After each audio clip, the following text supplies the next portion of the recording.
स्वागत है आप सभी का। जो आज का वीडियो होने वाला है, आज का वीडियो बहुत ही इन्फॉर्मेटिव होने वाला है।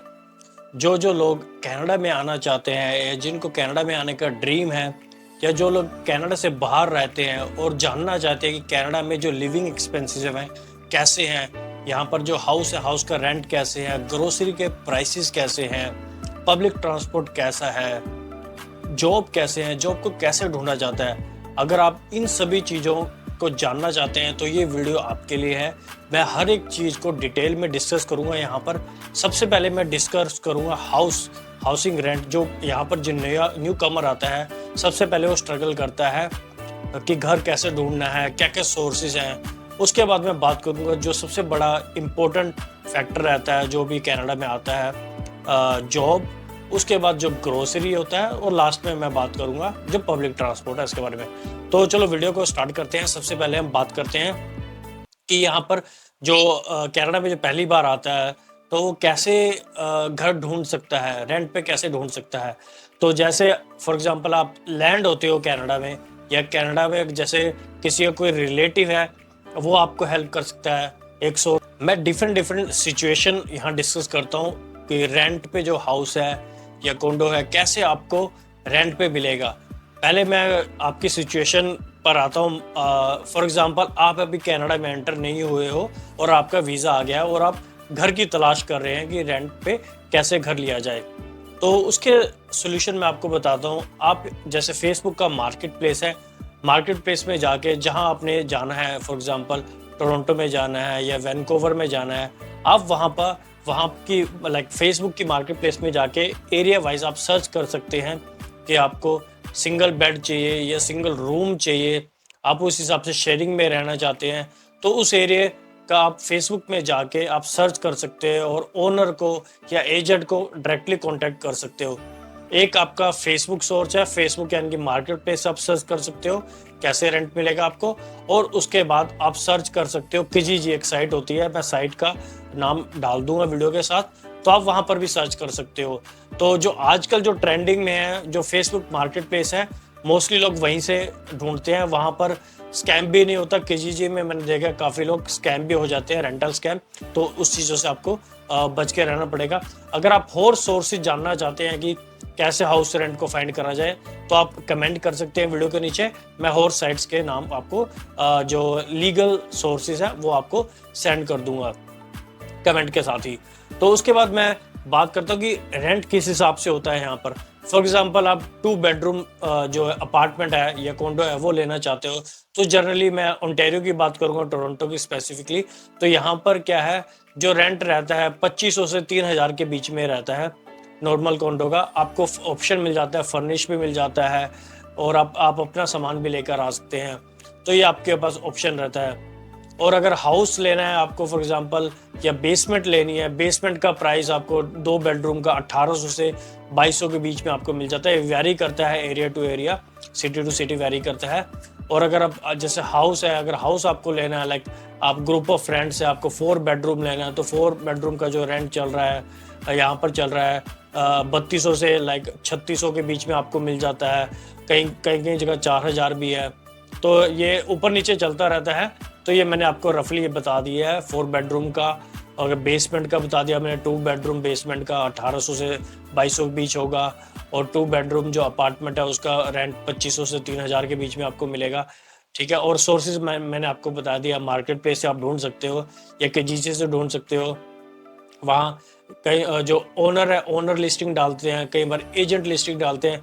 एजेंट की कई बार रिक्वायरमेंट होती है। फॉर एग्जांपल आप एज अ स्टूडेंट है, कई बार वो स्टूडेंट को एक्सेप्ट नहीं करते।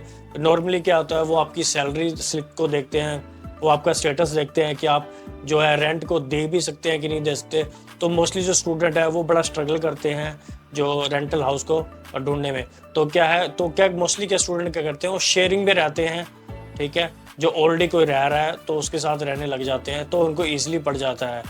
तो फॉर एग्जांपल आपके पास कोई भी सोर्स नहीं है, मान लो आप कनाडा से बाहर हैं और आपको मार्केट प्लेस पे नहीं मिला, या आपको विश्वास नहीं है, आपने किसी से कांटेक्ट करा मार्केट प्लेस पे या किजीजी से, और आपको लगता है कि वो बंदा रियल नहीं है, स्कैम कर सकता है। और आपको ये भी बताना चाहता हूँ कि आप जैसे प्रॉपर्टी विजिट करे बिना किसी को रेंट मत सेंड करना, पैसे मत सेंड करना।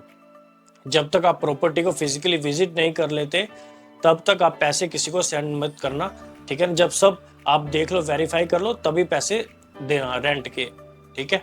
तो जनरली यहाँ पर क्या चलता है, फर्स्ट मंथ और लास्ट मंथ का रेंट यहाँ पर दिया जाता है।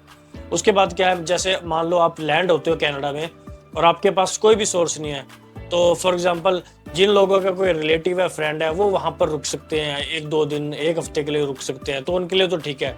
फॉर एग्जांपल जिन कोई जैसे किसी को जानता भी नहीं है, कोई रिलेटिव नहीं है, कोई फ्रेंड नहीं है, तो आपके लिए क्या बेस्ट एग्जांपल है, आप तो या होटल रेंट ले सकते हो, ठीक है ना। तो या एयरबीएनबी जो है, आप 1 हफ्ते के लिए एयरबीएनबी ले सकते हो। उस दौरान 1 हफ्ते के अंदर आप फिजिकली प्रॉपर्टी को विजिट कर सकते हो जहाँ पर आपने लाइक रेंट पे लेना है, ताकि आपको पता लग जाए कि हाँ ये कोई स्कैम नहीं है। तो ये आपके लिए सबसे बढ़िया रास्ता रहेगा मेरे हिसाब से, ठीक है। और कई लोगों की परेशानी रहती है, वो जैसे लैंड करते हैं उनको कोई लेने वाला भी नहीं है, तो वो कैसे आए।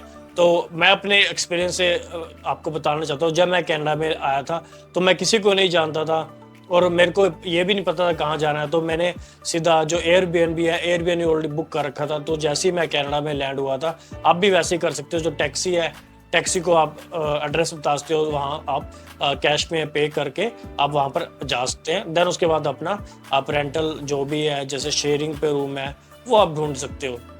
शेयरिंग पर यहाँ पर चलता है आई थिंक 400 से आई थिंक 500, 550, 600 के बीच में आपको शेयरिंग में मिल जाता है। डिपेंड करता है कितने लोग एक रूम में रहते हैं।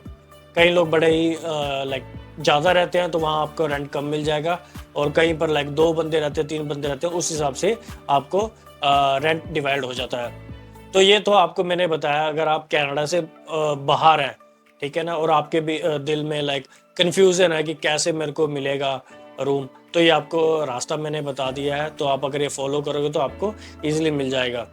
उसके बाद मैं अगर बात करूँ जो ऑलरेडी यहाँ पर है, कई आपको पता है कि यहाँ पर कितना आजकल जो रेंटल है हाई हो चुके हैं। ये जो एजेंट है, वो एजेंट की रिक्वायरमेंट इतनी है कि स्टूडेंट के लिए बड़ा डिफ़िकल्ट होता है ढूंढना। तो सबसे बेस्ट आपके लिए है, स्टूडेंट के लिए सबसे बेस्ट ये होता है कि आप जो कोई वर्क वीज़ा पे है या कोई पीआर है, उसके साथ रहें, क्योंकि वो क्या है, वो लीज होल्डर बन जाता है, ठीक है ना। तो जो ऑलरेडी एजेंट की रिक्वायरमेंट होती है वो ऑलरेडी फुलफिल कर देता है, तो स्टूडेंट उनके साथ रह सकते हैं, ठीक है। तो ये उनके लिए मेरे ख्याल से सोल्यूशन है, और मोस्टली लोग आई थिंक करते भी ऐसे हैं। तो रेंट के मैंने आपको प्राइस बता दिए, आपको मैंने सोर्सेज बता दिए, मार्केट प्लेस और केजीजी, और भी काफ़ी सोर्सेज हैं, वो मैं आपको कमेंट में बता दूंगा। और उसके बाद मैं अगर सबसे जो मेन हमारा मुद्दा है तो उसके बारे में बात करता हूँ, जो जॉब।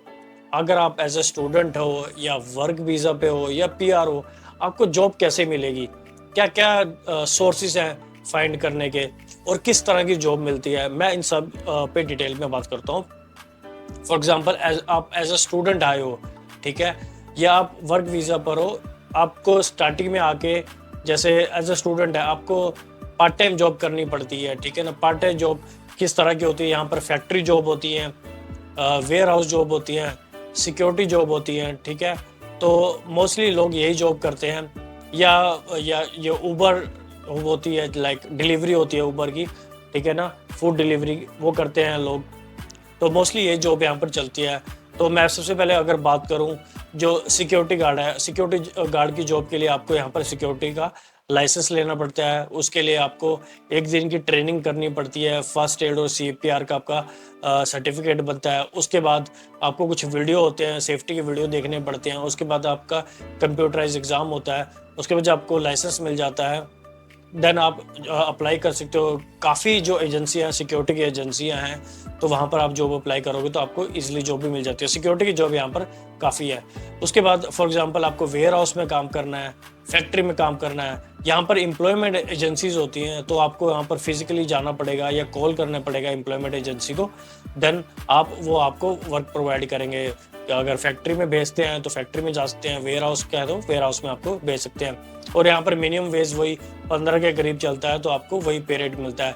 कहीं पर ऊपर नीचे हो जाता है डिपेंडिंग किस तरह का वर्क है, ठीक है। सेम चीज़ जो वर्क वीज़ा पे आता है या पीआर पे आता है, उसके लिए भी ये चीज़ें अप्लाई होती हैं।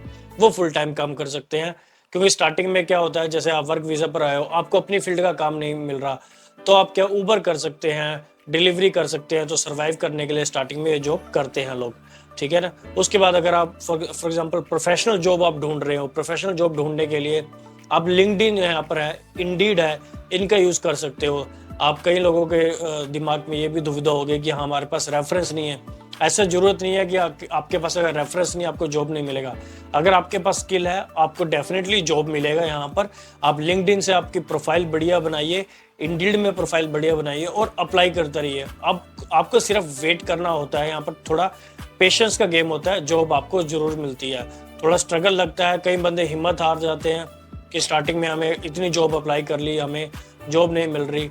बट अगर आप थोड़ा रहते हैं पेशेंस के साथ, एक दिन आपको ज़रूर पक्का मिलती है आपकी ड्रीम जॉब। तो ये मैंने आपको बताया कि यहाँ पर जॉब का कैसे हाल है। तो मोस्टली जो जो जॉब करते हैं लोग, यहाँ पर फैक्ट्री में जॉब करते हैं, स्टूडेंट स्पेसिफिकली सिक्योरिटी में जॉब करते हैं और डिलीवरी करते हैं। तो ये मैंने आपको ऊपर से मोटा मोटा बना दिया। अगर आपको डिटेल वीडियो चाहिए कि जॉब कैसे कैसे आप जॉब करते हैं, ठीक है, और किस तरह की कठिनाइयाँ आती है जॉब के करते करते, वो मैं अलग से वीडियो बना दूंगा। अगर आप मेरे को कमेंट करके कहते हैं कि हाँ जॉब से रिलेटेड आपको एक डेडिकेटेड वीडियो बनानी चाहिए, देन मैं उसके लिए एक डेडिकेटेड वीडियो भी बना दूंगा। अब जो तीसरा जो मेन मुद्दा है यहाँ पर, जो लिविंग एक्सपेंस का बड़ा ही पार्ट करता है, जो हमारे फूड है, ग्रोसरी है, ग्रोसरी के क्या प्राइसेस है, ठीक है, कहाँ से ग्रोसरी करनी चाहिए और ग्रोसरी का क्या हमारा खर्चा आ जाता है महीने का। तो अगर मैं बात करूँगा सिंगल बंदा है, सिंगल बंदा का अगर आप आज के टाइम में लेके चलो तो $300 के करीब आप लगा सकते हो कि $300 के करीब आपका ग्रोसरी का प्राइस आ जाता है, इंक्लूडिंग एवरीथिंग। आप कुछ भी खरीद सकते हैं उसके अंदर। तो मेरे ख्याल से ये है। और अगर आप शेयरिंग में रहते हो, लाइक डिपेंड करता है, आपके साथ 4 बंदे रहते हैं, 5 बंदे रहते हैं, तो मे भी आपका ग्रोसरी का प्राइस $80 $70 भी रह जाता है महीने का। अगर आप शेयरिंग में रहते हैं, सारे बंदे अगर ग्रोसरी को स्प्लिट करते हैं, तो उसमें आपका ग्रोसरी का खर्चा भी काफ़ी कम रह जाता है। तो ग्रोसरी के लिए यहाँ पर एक ऐप है, मैं आपको जो रिकमेंड कर सकता हूँ, फ्लिप ऐप है। फ्लिप ऐप में आप जा सकते हो, वहाँ पर आपको पता लगेगा किस ग्रोसरी स्टोर में सेल चल रही है। तो जिस ग्रोसरी स्टोर में सेल चल रही है, वहाँ पर आप जाके लाइक अच्छी सस्ती चीज़ उठा सकते हैं, मिल सकती है आपको। जैसे कोई आटा लेना है, चीनी लेनी है, दूध लेनी है, तो कई जगह यहाँ पर सेल चलती रहती है वीकली, तो आप उसके हिसाब से आप देख सकते हो। तो मोस्टली जो यहाँ पर लोग ग्रोसरी करते हैं, नो फ्रिल्स में ग्रोसरी करते हैं, वॉलमार्ट से करते हैं, फूड बेसिक में करते हैं, इनके प्राइसेस काफ़ी अच्छे रहते हैं। और काफ़ी जो एशियन स्टोर्स हैं, यहाँ पर एशियन स्टोर भी काफ़ी अच्छे हैं, काफ़ी सस्ते भी होते हैं, तो आप उनसे भी कर सकते हैं ग्रोसरी। तो आपको मैंने बता दिया, फ्लिप का पर अगर आप यूज़ करोगे तो आपको कंपैरिजन मिल जाता है कि इस ग्रोसरी स्टोर में महंगा है या इस ग्रोसरी स्टोर में सस्ता है, वहाँ से आपको काफ़ी हेल्प हो जाती है। तो ये मैंने आपको बता दिया कि आपका मंथली कितना खर्चा आ सकता है ग्रोसरी का। उसके बाद मैं अगर बात करूं, जो एक और एडिशनल जो मैं खर्चा मैं बताना भूल गया, फॉर एग्जांपल आपके फ़ोन का, यहाँ पर फ़ोन का क्या खर्चा होता है। यहाँ पर डिफरेंट प्लान होते हैं फ़ोन के। यहाँ से $30 से स्टार्ट होता है प्लान, और ये आपका $50-60 तक प्लान जा सकता है, डिपेंडिंग आप कौन सा यूज़ करते हो। यहाँ पर रोजर, फाइडो, ठीक है ना, या बेल, फ्रीडम, कौन सा आप सर्विस प्रोवाइडर आप यूज़ करते हो। तो यहाँ से मिनिमम 30 से स्टार्ट होता है, तो 55-60 तक जाता है, वो आपके फ़ोन के प्लान के हिसाब से आपको मिल जाता है। तो ये आपका फ़ोन का खर्चा होता है। उसके बाद जो घर के वाईफाई का खर्चा है, जैसे आप किसी घर में रह रहे हो तो घर में वाईफाई लग जाता है, $50 से $70 के बीच में वाईफाई लग जाता है। और कई जगह पर जैसे फॉर एग्जांपल यूटिलिटी इंक्लूड नहीं होती कई जगह पर, जैसे बिजली का बिल हो गया, पानी का बिल हो गया, उसका आपको एक्स्ट्रा देना पड़ता है, वो आप लगा सकते हैं। 150 से $200 के बीच में आप लगा सकते हैं महीने का, डिपेंडिंग कंजप्शन पे रहता है और कितने बंदे रहते हैं और कितना बड़ा घर है उसके हिसाब से। तो ये मैंने आपको रफली बता दिया। अब जो लास्ट मैं आपको बताना चाह रहा हूँ, सेकंड लास्ट एक्चुअली, एक और मैं चीज़ को इंक्लूड करना चाहूँगा यहाँ पर। सबसे पहले वेदर को इंक्लूड करना चाहूँगा कि यहाँ पर वेदर कैसा रहता है। तो जो कनाडा से बाहर लोग रहते हैं उनके दिमाग में ये रहता है कि यहाँ पर जो विंटर है, स्नो काफ़ी होती है, ठंड काफ़ी रहती है। तो आपको बताना चाहता हूँ, जो यहाँ पर जैकेट हैं, कपड़े होते हैं, इस तरह से होते हैं। आप अगर एक टी शर्ट डाल के उसके ऊपर जैकेट भी डाल लोगे ना, तो आपको बिल्कुल भी ठंड महसूस नहीं होगी। तो आपको कवर होना चाहिए, आपको कैप डाली होनी चाहिए, ग्लव्स डाले होने चाहिए। अगर आप प्रॉपर क्लोथ डालते हो तो आपको ठंड बिल्कुल भी महसूस नहीं होगी। और यहाँ पर ठंड में भी लाइफ नॉर्मली होती है, और एक्सेप्ट 2-3 दिन ऐसे होते हैं जब काफ़ी ज़्यादा बर्फ़ पड़ जाती है, तो वो तकलीफ़ होती है जब तक वो बर्फ़ साफ़ नहीं होती है। अदर देन दैट इतना कोई मुश्किल नहीं होती यहाँ पर बर्फ़ होने से या विंटर होने से। मेरे हिसाब से लाइफ़ नॉर्मली चलता है जैसे समर में भी चलता है। हाँ, डिपेंड करता है कि समर में जो है कि लाइफ काफ़ी दिन काफ़ी बड़ा हो जाता है, तो लाइवली लगता है समर। कनाडा का समर काफ़ी अच्छा होता है कनाडा का। जो विंटर में है क्योंकि दिन छोटा हो जाता है और बर्फ़ ही बर्फ़ होती है, तो बंदे को थोड़ा एक लगता है कि यार काफ़ी डिप्रेसिंग सा है, बट ऐसा नहीं है। तो ऐसा वेदर से कोई ऐसा इशू नहीं है, बाहर से ऐसा लगता है मेरे हिसाब से। जब यहाँ पर आप आओगे तो आपको पता लग जाएगा कि वेदर का इतना इशू नहीं रहता अगर आप प्रॉपर कपड़े डालते हो यहाँ पर। अब जो मैं लास्ट टॉपिक पे आ रहा हूँ, जो पब्लिक ट्रांसपोर्ट है या आप खुद अपनी कार खरीदना चाहते हैं, ठीक है, कुछ समय के बाद, तो जो स्टूडेंट है या जो नया नया आता है वो डेफिनेटली बस का यूज़ करता है, सबवे का यूज़ करता है। तो जो डेली बेसिस पे यूज़ करता है, तो जो एक राइड का होता है यहाँ पर $3.5 होता है। अगर आप एक बार जाते हो बस में, आप अपने डेबिट कार्ड से भी टैप कर सकते हो, बस में क्रेडिट कार्ड से भी कर सकते हो, या बस पास आता है वो भी आप लोड कर सकते हो। तो एक जर्नी होती है वो 2 घंटे तक वैलिड होती है, उसका $3.5 लगता है एक जर्नी का। और मंथली पास भी होते हैं, जैसे स्टूडेंट है या जो रेगुलरली काम पे जाते हैं वो मंथली पास भी बना सकते हैं। मंथली पास 2 तरह के होते हैं यहाँ पर। पोस्ट सेकेंडरी पास होता है, यानी कि जो स्टूडेंट के लिए पास होता है, एक अडल्ट पास होता है, जो तकरीबन 130 से 170 के बीच में आपको पड़ जाते हैं दोनों। अगर जैसे फॉर एग्जांपल सेकेंडरी थोड़ा सस्ता होता है, जो अडल्ट पास होता है वो थोड़ा महंगा पड़ता है। तो ये मैंने आपको बता दिया कि ये आप पब्लिक ट्रांसपोर्ट यूज़ कर सकते हो। पब्लिक ट्रांसपोर्ट मोस्टली यहाँ पर बसेस होती हैं, सबवे होती हैं, या गो ट्रेन होती है, ठीक है ना, वो आप यूज़ कर सकते हो। अब मैं उस टॉपिक पर आता हूँ। फॉर एग्जांपल आप 6 महीने हो गए आप रहते हो, आप अपनी कार खरीदना चाहते हो। कोई बंदा नई कार खरीदना चाहता है, कोई पुरानी खरीदना चाहता है। तो जब फॉर एग्जांपल आप नई कार खरीदना चाहते हो, तो मैं आपको रिकमेंड करूँगा, सबसे आप वो कार खरीदो जो आपकी ज़रूरत को पूरा करे। फॉर एग्जांपल आपको ए टू बी ही जाना है, तो आप महंगी कार मत खरीदो, क्योंकि अगर आप महंगी कार खरीदोगे तो वो आप पे एक्स्ट्रा बर्डन डालेगी। तो आप जो नॉर्मल कार होती है वो खरीदो, या सेकंड हैंड हो सकती है, सेकंड हैंड खरीदो। यहाँ $3000 से $5000 के बीच में सेकंड हैंड कार आपको मिल जाती है। नई खरीदना, नई आपको 35,000 से ऊपर की पड़ती है टैक्स के साथ, उसके बाद 40 की पड़ जाती है। डिफरेंट मॉडल है, आपको उसके हिसाब से कार पड़ती है। फिर आपको उसका मंथली देना पड़ जाता है। फॉर एग्जांपल आप नई कार खरीद रहे हो तो आपको उसका मंथली फॉर एग्जांपल $400 देना पड़ता है। $400 से $600 के बीच में होगा, फॉर डिपेंडिंग अपॉन कौन सी आप कार खरीद रहे हो। जो उसकी ग्रॉस वैल्यू होगी कार की, उसके हिसाब से आपका मंथली देना पड़ेगा। 5 साल के लिए उसकी इंस्टॉलमेंट करवा रहे हो, 7 साल के लिए करवा रहे हो, उस हिसाब से आपका मंथली आपको पड़ जाता है। अब कार के साथ साथ, कार की ईएमआई के साथ साथ आपको कार का इंश्योरेंस भी लेना पड़ता है। इंश्योरेंस आपके फैक्टर पे डिपेंड करता है, आपका लाइसेंस कितना पुराना है, आपकी एज कितनी है, ठीक है ना, आपकी कोई एक्सीडेंट हिस्ट्री तो नहीं है, या बाकी कोई टिकट तो नहीं है। इन चीज़ों पे भी डिपेंड करता है आपका जो इंश्योरेंस है। फॉर एग्जांपल नॉर्मली जो नया बंदा होता है उसका इंश्योरेंस रहता है फॉर एग्जांपल 350 से लगा लेते हैं हम, $350 से $500 के बीच में इंश्योरेंस रहता है, डिपेंडिंग। ये वेरिएशन इसमें एज का वेरिएशन भी है, लाइसेंस का जो मैंने बताया ना, एक्सपीरियंस का, वो भी इसमें सब फैक्टर इसके अंदर आ जाते हैं। तो ये वैल्यू मैंने आपको एक रफली वैल्यू यहाँ पर दे दी। तो आई थिंक मेरे को लगता है कि जो मैंने मेन चीज़ें हैं यहाँ पर वो कवर कर दी। हाँ, जो एक चीज़ जो इम्पोर्टेंट मैं चीज़ यहाँ पर बताना भूल गया, फॉर एग्जांपल अगर आप यहाँ पर तबीयत ख़राब हो जाती है, आप बीमार हो जाते हैं यहाँ, तो जो स्टूडेंट है, स्टूडेंट का कई कॉलेजेस होते हैं, उनका इंश्योरेंस कवर होता है, तो आप कहीं पर भी जाके वॉक इन क्लिनिक में जा सकते हो। तो जो डॉक्टर है उसकी फ़ीस आपको पे नहीं करनी पड़ेगी, आपका सीधा इंश्योरेंस आपकी फ़ीस पे करेगा। सेम अगर आप वर्क वीज़ा पर हो, पीआर हो, तो आपका एक हेल्थ कार्ड बनता है, तो आप डॉक्टर को ईजिली विजिट कर सकते हो और आपको पैसे पे करने की ज़रूरत नहीं होती। और अगर आप उसको मेडिसिन, आपको डॉक्टर ने रिकमेंड करी है, मेडिसिन लेने गए हैं, अगर आपका इंश्योरेंस है कंपनी की तरफ से, तो आपको बिल्कुल भी पैसा पे नहीं करना। तो जो इंश्योरेंस ही आपका पैसा पे कर देती है दवाई का भी। बट अगर फॉर एग्जांपल आप स्टूडेंट हो, आपकी मेडिसिन कवर नहीं है, देन आपको मेडिसिन अपने जेब से भरना पड़ता है। तो आई थिंक मैंने जो मोटा मोटा था सब कवर कर दिया।